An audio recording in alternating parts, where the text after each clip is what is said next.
হরে কৃষ্ণ। আজকে আমরা আন্তর্জাতিক কৃষ্ণ ভাবনামৃত সংঘের প্রতিষ্ঠাতা আচার্য কৃষ্ণ কৃপাশ্রী মূর্তি শ্রীল অভয় চরণারবিন্দ ভক্তি বেদান্ত স্বামী শ্রীল প্রভুপাদের লীলা পুরুষোত্তম শ্রীকৃষ্ণ নামক বইটি থেকে দুর্মতি ধৃতরাষ্ট্র নামক অংশটি পড়ব। এইভাবে পরমেশ্বর ভগবান শ্রীকৃষ্ণের আদেশে অক্রূর হস্তিনাপুর পরিদর্শনে গিয়েছিলেন। আজকাল যেটা নয়াদিল্লি, সেই জায়গাটা আগে ছিল হস্তিনাপুর। নয়াদিল্লির যে অংশটি আজও ইন্দ্রপ্রস্থ নামে পরিচিত, লোকে সেই অঞ্চলটিকে পাণ্ডবদের পুরনো রাজধানী বলে। হস্তিনাপুর এই নাম থেকেই বোঝা যায় যে সেখানে একসময় অনেক হাতি ছিল। যেহেতু পাণ্ডবরা সেখানে অনেক হাতি রাখত, তাই সেই জায়গাটিকে হস্তিনাপুর বলা হয়। হাতি পোষা খুবই ব্যয়সাধ্য কাজ, এই জন্য হাতি পুষতে হলে রাজ্য ঐশ্বর্যশালী হওয়া চাই। আর হস্তিনাপুরও হাতি, ঘোড়া, রথ ও অন্যান্য ঐশ্বর্যে পরিপূর্ণ ছিল। যখন অক্রূর হস্তিনাপুরে পৌঁছলেন, তখন দেখলেন সকল রকমের ধনসম্পদে রাজধানী পরিপূর্ণ হয়ে রয়েছে। হস্তিনাপুরের রাজন্যবর্গকে সারা জগতের শাসনকর্তা বলে মনে করা হতো। তাদের যশ ও কীর্তি সারা রাজ্যময় সুবিদিত ছিল এবং পণ্ডিত ও শাস্ত্রজ্ঞ ব্রাহ্মণদের পরামর্শে তাদের রাজ্য শাসন ব্যবস্থা পরিচালিত হতো। বিপুল ঐশ্বর্যে পরিপূর্ণ রাজধানী দেখার পরে রাজা ধৃতরাষ্ট্রের সঙ্গে অক্রূর সাক্ষাৎকার করলেন। পিতামহ ভীষ্মকে তিনি ধৃতরাষ্ট্রের সঙ্গে উপবিষ্ট দেখলেন। তাদের সঙ্গে সাক্ষাতের পর তিনি বিদুর এবং পরে বিদুর ভগ্নী কুন্তিকে দেখতে গেলেন। একের পর এক তিনি সোমদত্তের পুত্র এবং বাল্মীকের রাজা দ্রোণাচার্য, কৃপাচার্য, কর্ণ এবং সুযোধনের সঙ্গে দেখা করলেন। সুযোধন হচ্ছে দুর্যোধনেরই আর এক নাম। তিনি পঞ্চ পাণ্ডব এবং ওই নগরের বাসিন্দা অন্যান্য বন্ধু ও স্বজনদের সঙ্গেও দেখা করলেন। অক্রূর গান্ডীপুত্র নামে পরিচিত ছিলেন। তার সঙ্গে সাক্ষাৎ হওয়া মাত্রই সকলে তাকে সাদরে অভ্যর্থনা জানালেন। তার অভ্যর্থনায় তাকে চমৎকার আসনে বসতে দেওয়া হলো এবং তিনি তার স্বজনদের কুশল সংবাদাদি ও কাজকর্ম সম্বন্ধে খবরাখবর নিলেন। শ্রীকৃষ্ণ অক্রূরকে তার প্রতিনিধি রূপে হস্তিনাপুরে পাঠিয়েছিলেন বলেই বোঝা যায় যে অক্রূর কূটনৈতিক পরিস্থিতি অনুধাবনে বিশেষ বিচক্ষণ ছিলেন। পাণ্ডুর মৃত্যুর পর তার সন্তানরা বর্তমান থাকা সত্ত্বেও ধৃতরাষ্ট্র অবৈধভাবে রাজসিংহাসন অধিকার করেছিলেন। অক্রূর সেখানে থেকে সমগ্র পরিস্থিতি অনুধাবন করতে চাইলেন। তিনি খুব ভালোভাবেই বুঝতে পেরেছিলেন যে দুর্মতি ধৃতরাষ্ট্র তার সন্তানদের ব্যাপারে খুবই পক্ষপাতিত্ব করছে। ইতিপূর্বেই ধৃতরাষ্ট্র সমস্ত রাজ্য আত্মসাৎ করে ফেলেছিল এবং সেই সময় পঞ্চ পাণ্ডবদের সরিয়ে ফেলার ষড়যন্ত্রে প্ররোচনা দিচ্ছিল। অক্রূর এই কথাও জানতেন যে দুর্যোধনের নেতৃত্বে ধৃতরাষ্ট্রের সবকটি পুত্রই ছিল কুটিল রাজনীতিবিদ। বিদুর ও ভীষ্মের সদুপদেশ অনুযায়ী ধৃতরাষ্ট্র কাজ করেনি, বরং সে কর্ণ ও শকুনি প্রভৃতি কূট পরামর্শের দ্বারাই পরিচালিত হচ্ছিল। সমগ্র রাজনৈতিক অবস্থা পর্যবেক্ষণের উদ্দেশ্যে কয়েক মাস হস্তিনাপুরে অবস্থান করতে অক্রূর মনস্থ করলেন। ক্রমশ বিদুর ও কুন্তির কাছ থেকে অক্রূর জানতে পারলেন যে সামরিক শিক্ষায় অসাধারণ নৈপুণ্য ও বহুচর্চিত বিপুল বাহুবলের জন্য পঞ্চ পাণ্ডবদের প্রতি ধৃতরাষ্ট্র অতীব অসহিষ্ণু ও ঈর্ষাপরায়ণ হয়ে উঠেছিল। তারা যথার্থ শৌর্যশালী যোদ্ধার মতো কাজ করতেন। ক্ষত্রিয়ের সকল গুণাবলী তারা দেখাতে পেরেছিলেন। তারা ছিলেন বিশেষ দায়িত্ব জ্ঞান সম্পন্ন রাজকুমার এবং সব সময় প্রজাদের কল্যাণ চিন্তায় তারা নিমগ্ন থাকতেন। অক্রূর এই কথাও জানতে পেরেছিলেন যে তার দুষ্টবুদ্ধি পুত্রের পরামর্শে ঈর্ষাপরায়ণ ধৃতরাষ্ট্র বিষ প্রয়োগ করে পাণ্ডবদের বধ করার চেষ্টা করেছিল। অক্রূর ছিলেন কুন্তির একজন জ্ঞাতি ভাই। এই জন্য অক্রূরের সঙ্গে সাক্ষাতের পর কুন্তী দেবী তার পিতৃকুলের আত্মীয়দের সম্পর্কে খোঁজ খবর নিতে শুরু করেন। তার জন্মস্থানের কথা চিন্তা করে তিনি ক্রন্দন শুরু করেন। বাড়িতে বাবা, মা, ভাই, বোন এবং স্বজন বন্ধুরা তার কথা এখনও ভাবে কিনা কুন্তী অক্রূরকে তা জিজ্ঞেস করলেন। তার মহিমান্বিত দুই ভ্রাতুষ্পুত্র শ্রীকৃষ্ণ ও বলরাম সম্পর্কেও তিনি বিশেষভাবে খোঁজ খবর নিলেন। তিনি জিজ্ঞাসা করলেন, যিনি ভক্তবৎসল, যিনি পরমেশ্বর ভগবান, সেই শ্রীকৃষ্ণ কি আমার সন্তানদের কথা চিন্তা করেন? বলরাম কি আমাদের কথা ভাবেন?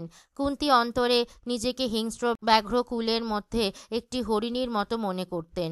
বাস্তবিকই তার অবস্থা সেই রকমই ছিল।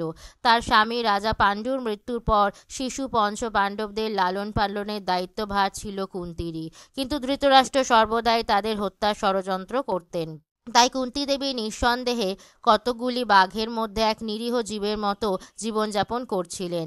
এক মহীয়সী কৃষ্ণ ভক্ত হয়ে কুন্তী দেবী সবসময় কৃষ্ণ ভাবনায় নিমগ্না ছিলেন এবং তিনি আশা করতেন যে একদিন শ্রীকৃষ্ণ এসে তাদের এই বিপন্ন অবস্থা থেকে উদ্ধার করবেন। তাই ধৃতরাষ্ট্র ও তার সন্তানদের ষড়যন্ত্র ও চক্রান্ত থেকে উদ্ধারের উপায় সম্পর্কে পিতৃহীন পাণ্ডবদের উপদেশ দিতে আসবার কোনো প্রস্তাব শ্রীকৃষ্ণ দিয়েছেন কিনা কুন্তী দেবী তা অক্রূরকে জিজ্ঞাসা করলেন।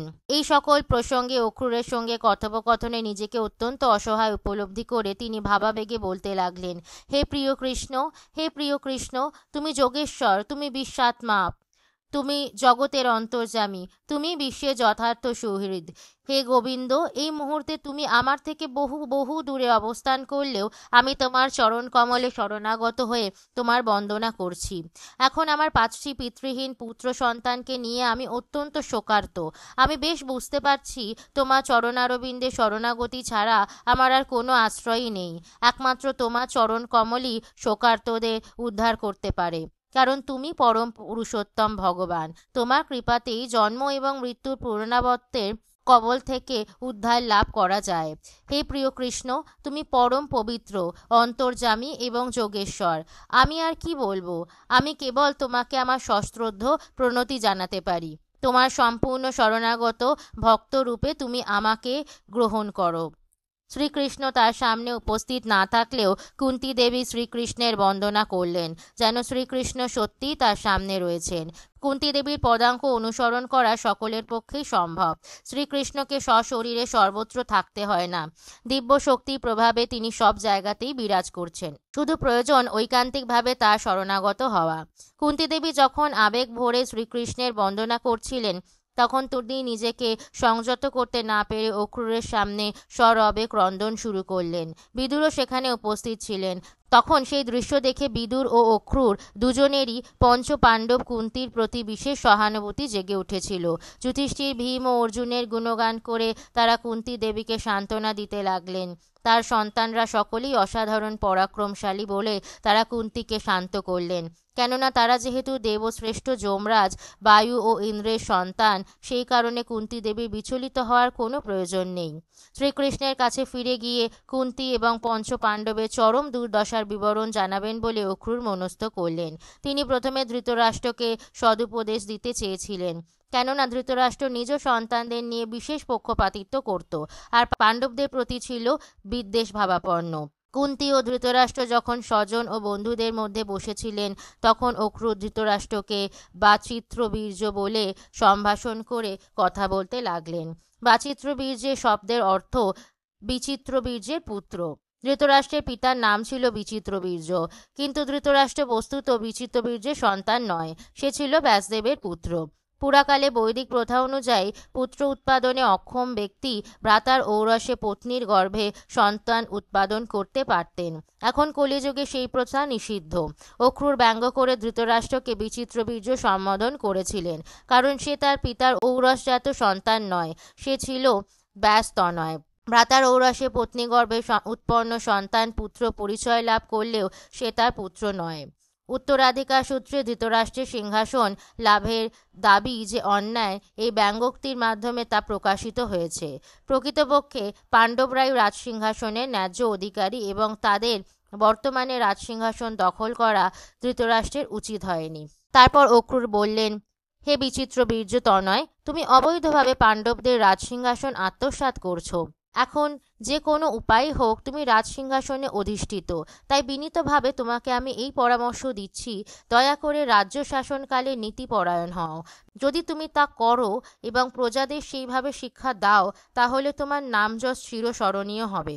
অক্রূর ইঙ্গিতে প্রকাশ করলেন যে ধৃতরাষ্ট্র যদিও তার ভ্রাতুষ্পুত্র পাণ্ডবদের সঙ্গে দুর্ব্যবহার করছে, তবুও তারাই তার প্রজা। তাই সিংহাসনের অধিকারী বলে তাদের না ভাবলেও পাণ্ডবদের সঙ্গে প্রজার মতো ব্যবহার করলেও নিজ পুত্র সন্তানদের মতোই নিরপেক্ষভাবে তাদের কল্যাণের কথা চিন্তা করা উচিত।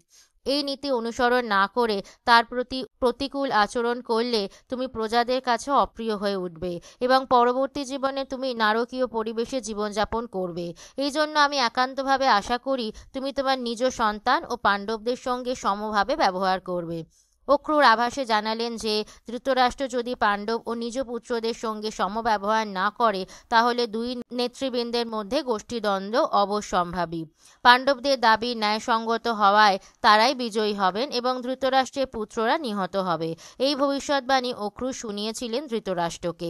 অক্রূর ধৃতরাষ্ট্রকে আরও উপদেশ দিয়ে বললেন, ইহলোকে কেউ কারো নিত্য সহচর থাকে না। ঘটনাক্রমে আমরা পরিবার, সমাজ, সম্প্রদায় ও কোনো জাতিগোষ্ঠীতে একত্রিত হই, কিন্তু প্রত্যেককেই একদিন দেহত্যাগ করতে হবে। তাই পরিশেষে আমাদের পরস্পরকে ছেড়ে চলে যেতেই হয়। এই জন্যই অনর্থক স্বজন পরিবারের প্রতি স্নেহপরায়ণ হওয়া উচিত নয়। ধৃতরাষ্ট্রের এই স্নেহপরায়ণতা ছিল অন্যায় ও অসঙ্গত, এবং তার এই স্নেহ ও মমতা বিশেষ বুদ্ধির পরিচায়ক নয়। সহজ ভাষায় অক্রূর ধৃতরাষ্ট্রকে ইঙ্গিতে জানালেন যে বাস্তব ঘটনা সম্বন্ধে গভীর অজ্ঞতাই তার পারিবারিক দৃঢ় আসক্তির কারণ। পরিবার, সমাজ বা জাতিতে আমরা সকলে মিলিত হয়ে আছি মনে হলেও আমাদের প্রত্যেকের স্বতন্ত্র নিয়তি রয়েছে। প্রত্যেকেই তার বিগত জন্মের কর্ম অনুযায়ী জন্মগ্রহণ করে। এই জন্য প্রত্যেকে নিজ নিজ কর্মফল অনুসারে সুখ বা দুঃখ ভোগ করতে হয়। সহযোগিতামূলক জীবনযাপনের মাধ্যমে নিয়তির পরিবর্তন করা কোনো মতেই সম্ভব নয়। কখনো এমনও হয় যে কারোর পিতা অবৈধভাবে বিপুল সম্পদ সংগ্রহ করেছে আর পুত্র সে সবই আত্মসাৎ করেছে, যদিও তা পিতার বহু কষ্টার্জিত সম্পদ। এটা ঠিক সমুদ্রের ছোট মাছেরই মতো, যে বড় মাছের জরাজীর্ণ দেহটি খেয়ে ফেলে। কেউ তার পরিবার, সমাজ, সম্প্রদায় বা জাতির ভোগ চরিতার্থ করার উদ্দেশ্যে অবৈধভাবে অর্থ ও সম্পদ সঞ্চয় করতে পারে না। অতীতে প্রতিষ্ঠিত বহু বিশাল সাম্রাজ্যের আজ কোনো অস্তিত্বই নেই, কারণ পরবর্তী বংশধরদের হাতে তাদের সেই সমস্ত যে বিনষ্ট হয়েছে সেটাই এই নীতির একটি প্রকৃষ্ট উদাহরণ। এইভাবে সূক্ষ্ম কর্মফল রহস্য বিষয় অজ্ঞ হয়ে যে ন্যায়নীতি ত্যাগ করে সে তার কর্মফলই শুধু বহন করে নিয়ে যায়। অসৎ ও অবৈধ উপায়ে অর্জিত তার সমস্ত ধনসম্পদ অন্য কেউ অপহরণ করে আর সে ঘোর নরগতি প্রাপ্ত হয়। এই জন্য বিধিদত্ত ধনসম্পদের বেশি কারো সঞ্চয় করা উচিত নয়। তা না হলে সে বস্তুত স্বার্থার্থে পরিণত হবে। তার ফলে নিজ স্বার্থ সাধনের পরিবর্তে নিজ অধঃপতনের দিকেই সে ঠিক তার বিপরীত কাজ করবে। অক্রূর আরও বললেন, হে প্রিয় ধৃতরাষ্ট্র, তুমি এই জগৎ সংসারে বাস্তব অস্তিত্ব সম্বন্ধে যাতে বিবেকহীন ও অজ্ঞ না হও তাই তোমাকে বিনীতভাবে আমি এই উপদেশ দিচ্ছি। সুখময় হোক বা দুঃখপূর্ণ হোক, মায়াবিষ্ট জীবনে একটি স্বপ্ন বলেই গ্রহণ করতে হবে। মন ও ইন্দ্রিয় সংযম করে কৃষ্ণ ভাবনাময় পারমার্থিক উন্নতির উদ্দেশ্যে শান্তিপূর্ণ জীবনযাপনে প্রত্যেকেরই তাই প্রয়াসী হওয়া উচিত। শ্রী চৈতন্য চরিতামৃতে উল্লেখ আছে যে কৃষ্ণভক্তিহীন ব্যক্তি মাত্রই অশান্ত ও উদ্বিগ্ন চিত্ত। যারা মোক্ষ কামনায় ব্রহ্মজ্যোতিতে লীন হতে চায় বা যারা যৌগিক সিদ্ধি লাভ করতে চায় তারা কেউই মানসিক শান্তি পেতে পারে না। শুদ্ধ কৃষ্ণ ভক্তরা কোনো কিছুই শ্রীকৃষ্ণের কাছে চান না। তারা শুধু কৃষ্ণ সেবা করেই সন্তুষ্ট।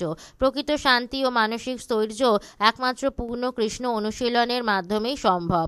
অক্রূরের কাছে নীতি উপদেশ শোনার পর ধৃতরাষ্ট্র তাকে বলল, হে প্রিয় অক্রূর, তুমি উদার চিত্তে বদান্য হৃদয় আমাকে সদুপদেশ দান করেছ, কিন্তু দুর্ভাগ্য এই যে আমি তা গ্রহণ করতে পারি না।